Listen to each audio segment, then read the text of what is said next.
how do we actually make our community better for people with learning differences? How do we make it so that what we do is part of the mainstream, so that it's not an effort for people to get an education, but day in and day out, that they're getting the services that they deserve and that they need and that they are due.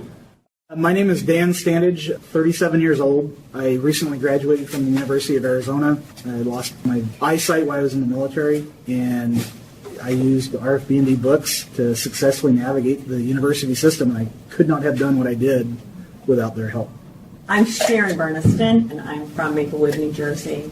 I used recording for the blind and dyslexic to get my Master of Divinity degree. I'm a pastor at a small congregation in Verona, New Jersey, and I'm a hospital chaplain.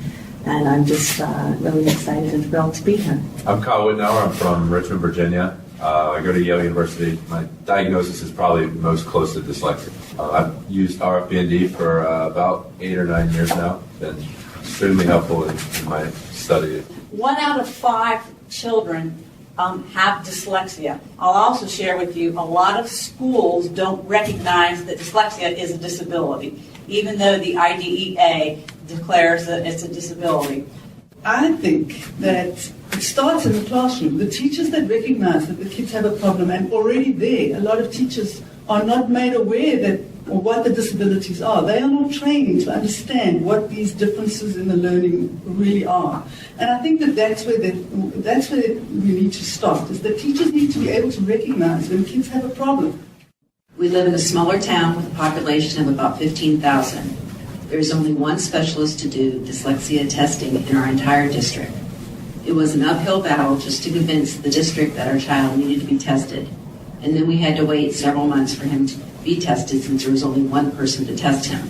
The entire process took 1.5 years as our child continued to struggle in the meantime. Let's incorporate research-based, explicit, systematic, multisensory approaches to teaching reading in all our public schools. Not only will we create a nation of readers, but it will greatly elevate the teaching profession. I have spent 34 years in special education. I was a teacher for students with learning disabilities. One of the questions that is supposed to be asked at every IEP meeting is, does the student require accessible instructional materials?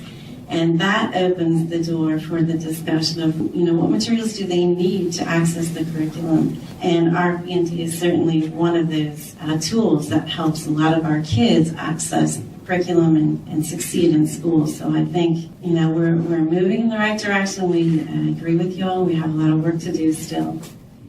I have 4 kids, 3 out of the 4 are dyslexic. I've been through 3 IEP processes, but there really wasn't any solid recommendations. And I always go back and I've said to the schools, one solid recommendation would have been RFB&D as a tool. And I was an open book. I said, it's in the family, these are the markers, and they're pretty classic. And now it's like sort of a couple years later, our kids are going through the programs that they need.